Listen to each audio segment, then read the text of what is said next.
আজকের রেসিপি লাল ডাঁটা বা ইতলে ডাঁটার চচ্চড়ি। কড়াইয়ে 5 ফোড়ন ও শুকনো লঙ্কা দিয়ে কেটে রাখা আলুগুলোকে আগে ভেজে নিতে হবে। পরে দিয়ে দিতে হবে কেটে রাখা ইতলে ডাঁটা বা লাল ডাঁটা।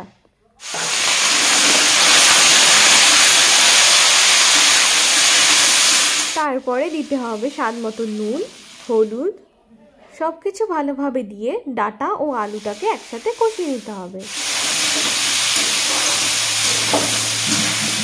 ডাঁটা ও আলু ভালোভাবে সেদ্ধ হয়ে আসার জন্য দিয়ে দিতে হবে সামান্য জল দিয়ে তারপরে এটাকে ঢেকে দিতে হবে।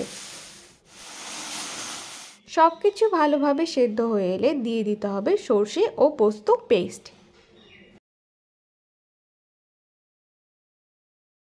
ডাঁটা চচ্চড়িটা হয়ে গেলে নামানোর আগে দিয়ে দিতে হবে সামান্য চিনি।